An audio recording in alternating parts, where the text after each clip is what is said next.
Hello दोस्तों, कैसे हैं आप लोग। मैं गौतम कुमार स्वागत करता हूं आपके ही प्यारे चैनल चॉइस एजुकेशन में। दोस्तों आज के इस वीडियो में हम लोग नेफ्रॉन के बारे में पढ़ने वाले हैं, जो कि क्लास 10 के बायोलॉजी का उत्सर्जन चैप्टर का सेकंड पार्ट होने वाला है। ठीक है ना।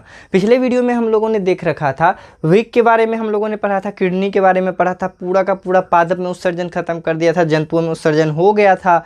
एक हम लोगों को वृक्क के बारे में, किडनी के बारे में पढ़ना था, वो कंप्लीट पढ़ लिए थे। तो लास्ट में हम लोगों ने जाना था कि जो किडनी होता है ये बना होता है किन चीज़ों से, छोटे छोटे नेफ्रॉन से मिलकर बना होता है। यानी किडनी का जो हमारा जो वृक्क का संरचनात्मक क्रियात्मक इकाई होता है वो नेफ्रॉन कहलाता है, यानी वृक्क नलिकाएं कहलाती है। उसी वृक्क नलिका के बारे में हमको पढ़ना है। तो चलिए, थोड़ा सा प्रॉब्लम क्या हो गया पता है आपको। मैंने वीडियो बना लिया था, अभी देख रहे हो सारा टिक लगा, सब कुछ लिखा गया। वीडियो मैंने जस्ट बना लिया था, एक्चुअल में वो आने वक्त शायद माइक का वो वायर निकल गया और वीडियो कट हो गया था। कोई बात नहीं, आपके लिए तो फिर से एक बार सही। आप तो 2 बार पढ़ नहीं सकते यार, वीडियो बनाने में हालत पंचर है। चलो कोई नहीं, फिर से पढ़ते हैं मज़े से।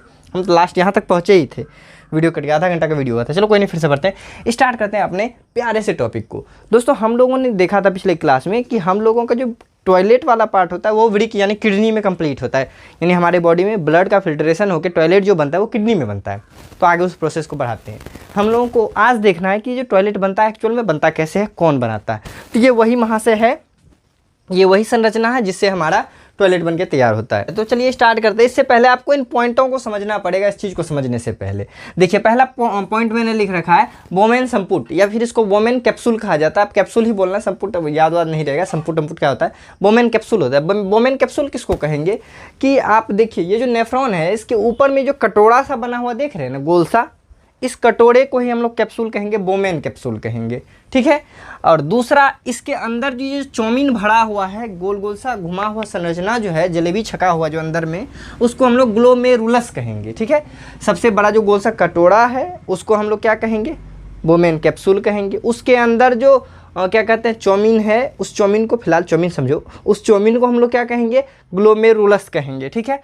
और इस कटोरा का पूरा नाम, यानी चौमिन भरे हुए कटोरा का हम लोग कहेंगे मेलपिगियन कैप्सूल कहेंगे, यानी माल पानी वाला कैप्सूल, ऐसे समझ लो। ठीक है ना। 3 चीज़ हो गया। अगला देखिए, ये जो इसमें 2 नस देख रहे होंगे, एक नस गया है, एक नस बाहर आया। ये जाने वाला नस है, ये निकलने वाला नस है। वो बीच में बस नामकरण के लिए है ये, ठीक है ना, वो कुछ नहीं है। एक जाने वाला नस है, एक निकलने वाला नस है। इस जाने वाले नस को हम लोग अभिवाही धमनी कहते हैं, निकलने वाले को अपवाही धमनी कहते हैं। ठीक है। और इसमें धमनी का ही मुख्य रूप से काम होता है, क्योंकि सारा का सारा ब्लड जो होता है बढ़िया वाला ऑक्सीजनेटेड ब्लड, वो किसके पास होता है, धमनी के पास होता है। तो चलिए, अभिवाही धमनी क्या होता है, बोमेन कैप्सूल में एंट्री मारने वाले, प्रवेश करने वाले धमनी को क्या कहते हैं, अभिवाही धमनी। और बोमेन कैप्सूल से फिल्टर के बाद निकलने वाले धमनी को अपवाही धमनी कहते हैं। अब दोनों में थोड़ा डिफरेंस देख लीजिए। ये जो अपवाही धमनी होता है, अपवाही धमनी अभिवाही धमनी होता है, थोड़ा अलग होता है। अभिवाही धमनी एंट्री मारता है, अपवाही धमनी बाहर मतलब एग्जिट होता है। अभिवाही धमनी मोटा होता है, अपवाही धमनी थोड़ा पतला होता है। अभिवाही धमनी में ब्लड के साथ अनावश्यक पदार्थ भी होता है, जिसको हम लोग पेशाब कहते हैं, टॉयलेट कहते हैं, वो भी होता है, जबकि इसमें छना हुआ ब्लड रहता है। इतना बात आपको इसके बारे में जानना था। इसके बाद ये जो देख रहे हैं, ये पाइप पूरा गोल गोल घूमते घूमते यहाँ तक आया, इसको हम लोग संग्राहक नलिका कहते हैं, स्टोरेज पाइप कहते हैं। ठीक है ना। बोले सर क्यों इसका नाम पड़ा है। अब देखिए, ये हमारा किडनी था, पिछले क्लास में हम लोगों ने देखा था। किडनी से ऐसे करके 2 ही पाइप था जो कि हमारे ब्लैडर में आया था, मूत्राशय तक आया था टॉयलेट को जमा करने के लिए। तो यदि सोचिए, ऐसा हमारे शरीर में जानते हैं कितना संख्या होता है, एक किडनी में ना 10 लाख नेफ्रॉन पाए जाते हैं। अब 2 किडनी है, लगभग 20 लाख नेफ्रॉन पाया जाता है ना। भारतीय भवन बुक के अनुसार मैंने डाटा बताया आपको, बहुत जगह 8 लाख भी रहता है।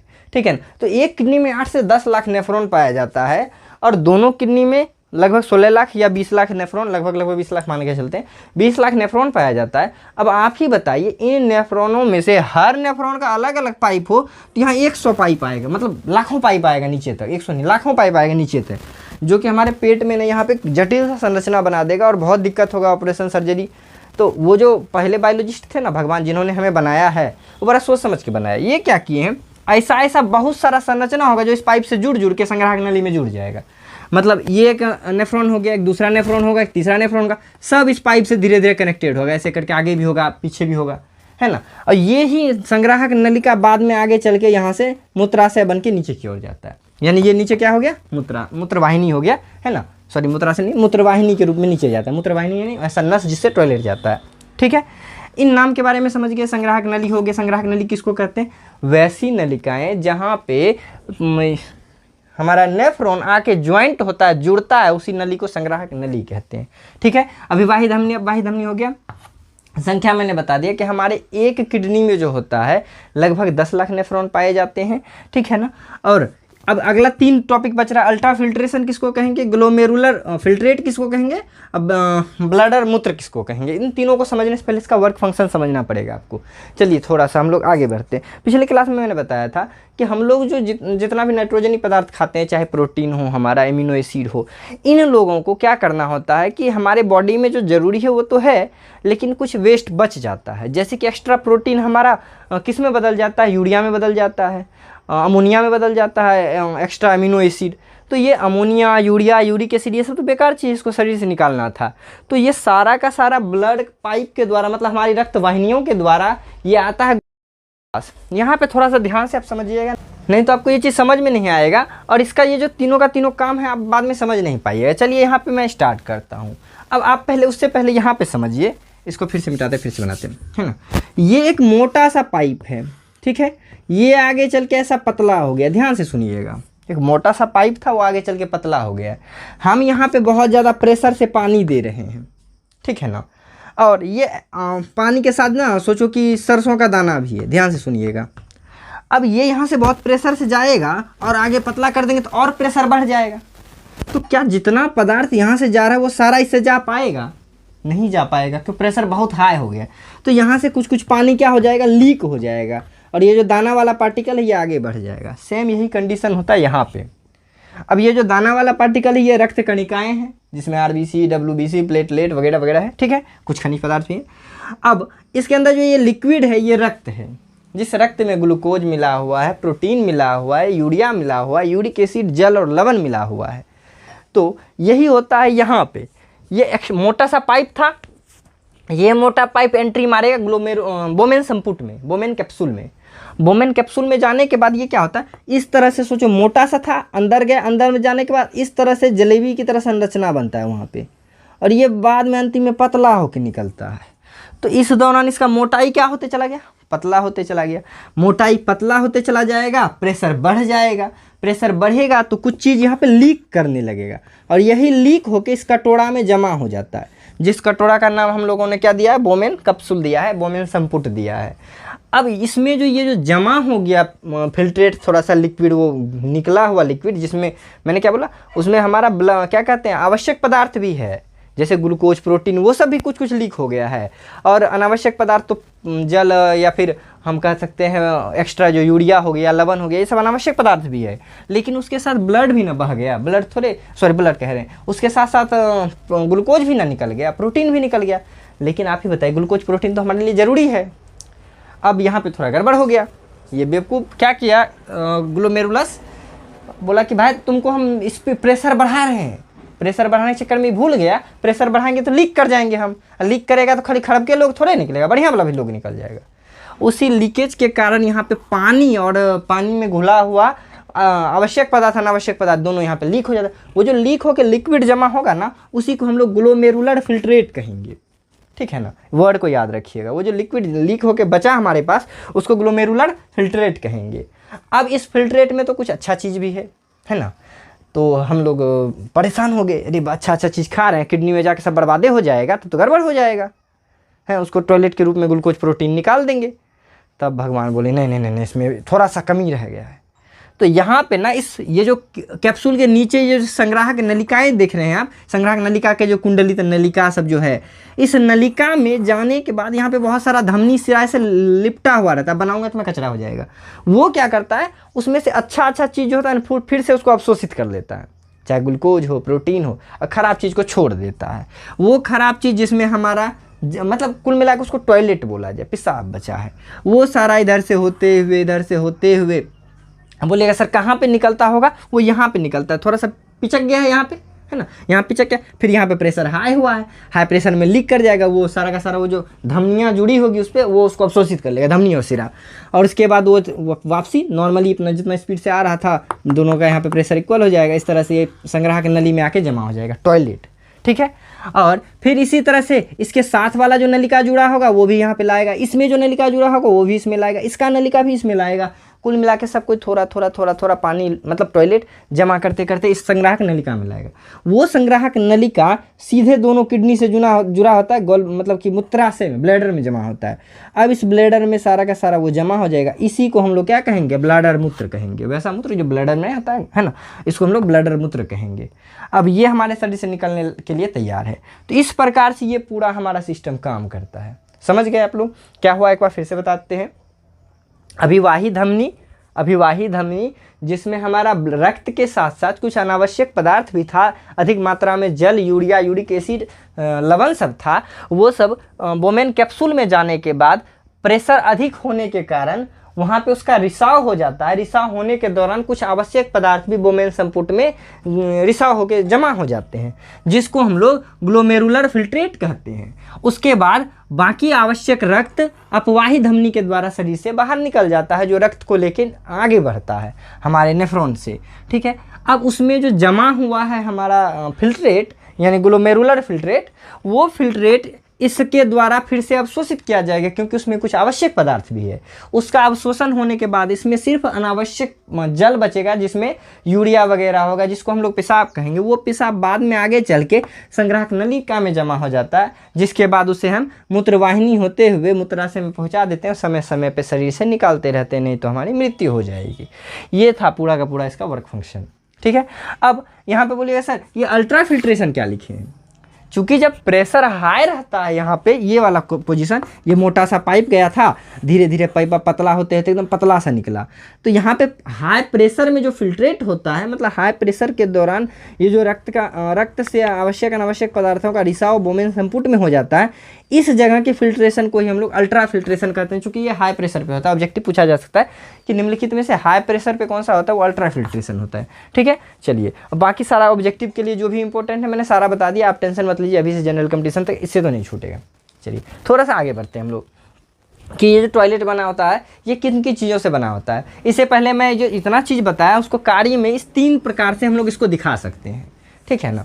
ये जो मैंने जितना बात भी बोला ये 3 प्रकार से दिखाई देगा। चलिए कैसे, पहला जो कार्य का पहला चरण होगा इसको हम लोग ग्लोमेरुलर फिल्ट्रेशन कहेंगे। ग्लोमेरुलर फिल्ट्रेशन किसको कहेंगे, वैसा फिल्ट्रेशन जो यहाँ पे हुआ, ठीक है ना। अब कैसे आप लिखेंगे, ग्लोमेरुलर फिल्ट्रेशन देकर डैश लिखेंगे जब अभिवाही धमनी के द्वारा रक्त को बोमेन कैप्सूल में लाया जाता है तो उस दौरान अभिवाही धमनी अपवाही धमनी के बीच मोटाई कमने बढ़ने के कारण दबाव उत्पन्न हो जाता है, जिस दबाव के कारण रक्त से कुछ आवश्यक अनावश्यक पदार्थ बोमेन संपुट में रिसाव होकर जमा हो जाते हैं, जिसे हम लोग ग्लोमेरुलर फिल्ट्रेट कहते हैं। और इस प्रक्रिया को हम लोग ग्लोमेरुलर फिल्ट्रेशन कहेंगे या ग्लोमेरुलर फिल्ट्रेशन कहेंगे। काम खत्म। फिर दूसरा चरण दीजिएगा, दूसरे नंबर में लिखिए ट्यूबुलर पुनः अवशोषण। हम बोलेंगे कि ग्लोमेरुलस फिल्ट्रेशन के दौरान कुछ आवश्यक पदार्थ भी बोमेन कैप्सूल में आ गए हैं, जिसमें ग्लूकोज, प्रोटीन एवं अन्य पदार्थ शामिल हैं। अब इसका हमारे शरीर में अहम भूमिका है, यह हमारे शरीर के लिए आवश्यक है, इसीलिए इसे वापसी पुनः अवशोषित कर लिया जाता है इस ट्यूब रूपी संरचना में। इसीलिए इसका नाम पड़ा है, दूसरे वर्क फंक्शन को हम लोग कहेंगे ट्यूबुलर पुनः अवशोषण कहेंगे। लास्ट बचा इस ट्यूब वाला काम।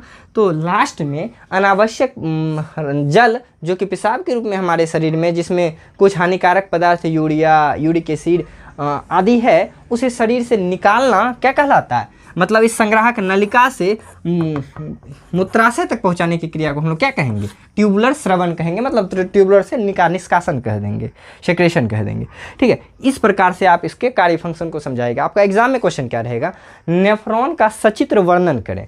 पहले फोटो बनाना, नाम इतना ही लिखिएगा, ज़्यादा नाम मत भरिएगा कि नज़दीक का कुंडली नलिका, दूरस्थ, कोई ज़रूरी नहीं है सबका, है ना। कुंडली है तो है, उससे क्या काम है हमको, ठीक है ना। आपको ऐसा पिक्चर बना देना, सिंपल सा तो पिक्चर मैंने बनाया है, ठीक है। आपको उसके बाद ये वाला काम समझा देना, बस इतना ही करना है, ज़्यादा कुछ नहीं करना है। आपको बोलेगा कि नेफ्रॉन का नामांकित चित्र बनाएं एवं इसके भागों के बारे में लिखें, तब आप ये सब बात बताइएगा, ठीक है। चलिए आगे बढ़ते हैं थोड़ा सा। अब देखते हैं कि टॉयलेट का बनावट कैसा होता है, मतलब ये जो टॉयलेट बना हुआ है ये किन किन चीज़ों से मिलकर बना होता है। हमने सुना है सर कि राजस्थान में रेगिस्तान में जब लोग फंस जाते हैं, आप लोगों ने, बहुत सारे लोगों ने एक आदमी को डिस्कवरी चैनल पे तो देखा ही होगा, वो जो मेढक को खा जाता है। बचपन में ना वो मेरा फेवरेट कैरेक्टर था, बेयर ग्रिल्स, है ना, नाम तो सुना ही होगा आप लोगों ने। डिस्कवरी चैनल पे मैन वर्सेस वाइल्ड में आता था, बचपन का मेरा फेवरेट शो। ये मैं ना डर गया जब मेढक खाने लगा, अजीब सा था। हाँ, मैं उसके बारे में बता रहा था। तो ऐसा क्यों, मतलब वो देखे होंगे जब रेगिस्तान में फंसता है तो वो अपना टॉयलेट ही पी लेता है। क्या सर टॉयलेट को पिया जा सकता है क्या? उसको पीने से मरता नहीं इंसान?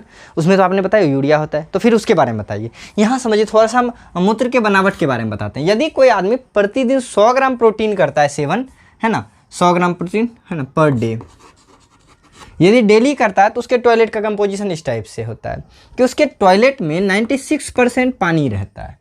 यानी टॉयलेट को पिया जा सकता है इसके अनुसार, है ना। अब ये नहीं जाके करना टॉयलेट पीना शुरू कर देना, मतलब वो कंडीशन मैंने बताया था। रेगिस्तान में फंसता है तो लोग को पीना ही पड़ता है, पानी तो मिलेगा नहीं, डिहाइड्रेशन से मरने से अच्छा है कि पानी पी लो, है। यहाँ पे देखो 96% उसमें जल रहता है, बचा 4%, है ना, 96%, हाँ बचा 4%, 4% में, सॉरी यहाँ पे 4% है, 4% में देखो 2% यूरिया होता है, 2% ना इसमें लवण और अन्य पदार्थ जिसमें यूरिक एसिड वगैरह आएगा, यानी यूरिया इसमें मात्र 2% होता है हमारे टॉयलेट में, ठीक है ना।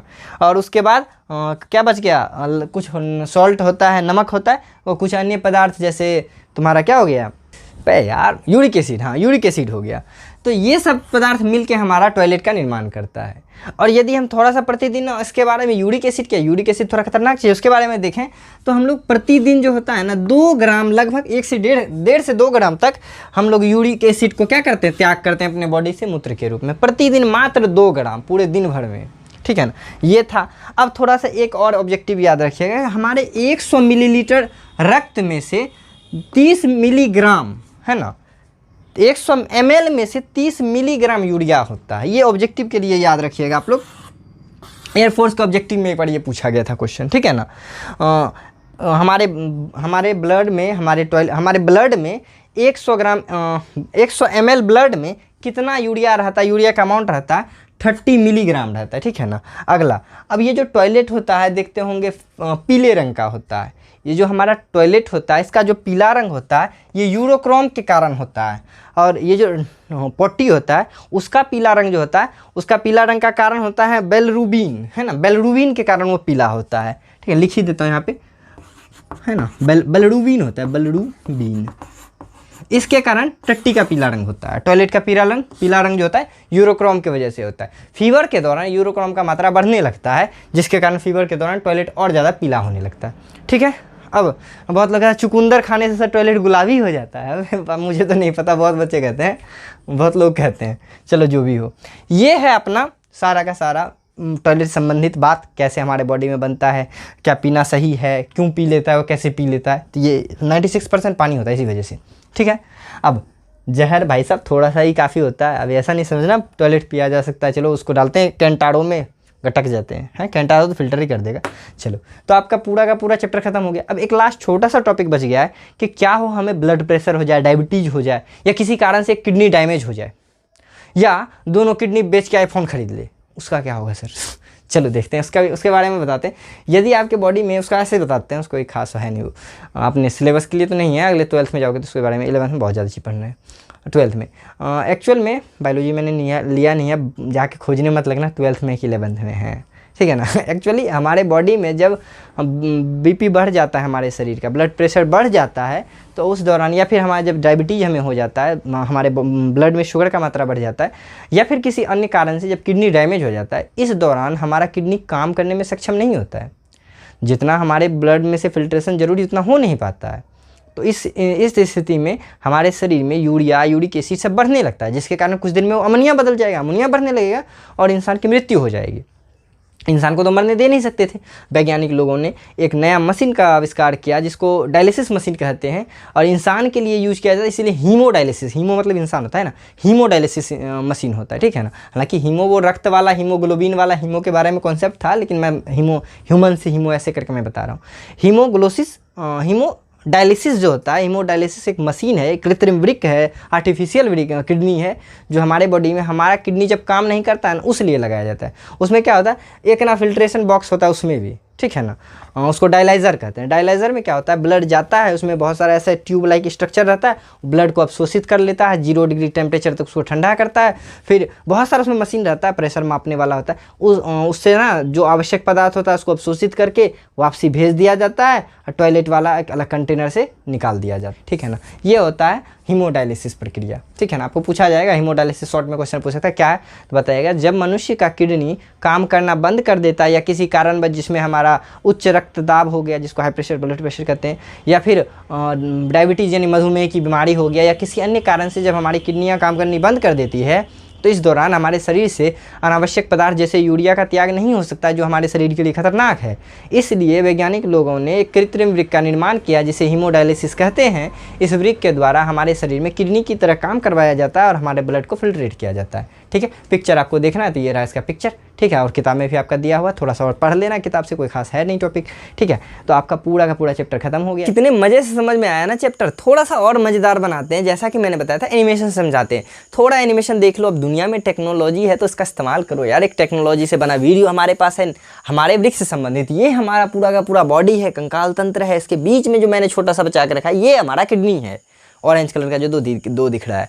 अब इसके नीचे जो ये पाइप गया हुआ है, यही पाइप है जिसको हम लोग मूत्रवाहिनी कहते हैं, जो आगे चल के मूत्राशय से जुड़ा हुआ है। ठीक है, प्याज जैसा लग रहा है देखने में, है। ठीक है, अब इसके थोड़ा सा अंदर में चलते हैं तो ये हमारी किडनी है, और किडनी के अंदर में यदि किडनी को काट के देखते हैं इसके अनुप्रस्थ क्षेत्रफल को, कुछ इस प्रकार से वो दिखाई देता है। ठीक है, अब इसके अंदर जाना पड़ेगा हमें। ये रेनन हाइलम है, ये जो बीच में दिख रहा है पाइप। अब इसके अंदर जाना, इसके अंदर जाएंगे तो ये देखिए जो घना सा जाल देख रहे हैं ये हमारा नेफ्रॉन है। नेफ्रॉन को तो पहचानते ही होंगे, ये संग्राहक नलिकाएं हैं। संग्राहक नलिका में देखिए किस प्रकार से हमारा बेकार सा वेस्ट मटेरियल आगे बढ़ते चला जाता है। और फिर अब चलते हैं थोड़ा सा हम अपने नेफ्रॉन के अंदर, यानी बोमेन कैप्सूल वाले पार्ट में। ये जो गोल सा अंडा देख रहे हैं बोमेन कैप्सूल है। अब बोमेन कैप्सूल में ये जो अविवाही धमनी अविवाही धमनी तो आप देख ही रहे हैं। बोमेन कैप्सूल के अंदर जाते हैं तो ये ग्लोमेरुलस मिलता है, जिसमें देखिए जब पदार्थ का आदान प्रदान होता है तो ये जो लीकेज बच रहा है यही हमारा यूरिन होता है जो हमारे बॉडी से निकलता है। तो ये ग्लोमेरुलस फिल्ट्रेट आगे चल के बढ़ता है, संग्राहक नलिका होते हुए हमारे कहाँ तक जाता है, मूत्रवाहिनी होते हुए हमारे मूत्राशय तक पहुँच जाता है। तो इस प्रकार से पूरा का पूरा ये सिस्टम कंप्लीट हो जाता है। मज़ा आया तो वीडियो को करो लाइक, चैनल को करो सब्सक्राइब। पेमेंट है करना ही पड़ेगा, नहीं तो समझ रहे हो ना, गुरु दक्षिणा नहीं दोगे तो काम नहीं ना चलेगा। ठीक है, सब्सक्राइब कर लेना, अपने दोस्तों में जरूर शेयर करना, उन दोस्तों को तो जरूर करना जो मोबाइल से पढ़ सकते हैं। ठीक है, मिलते हैं बहुत जल्द, तब तक के लिए bye bye and take care.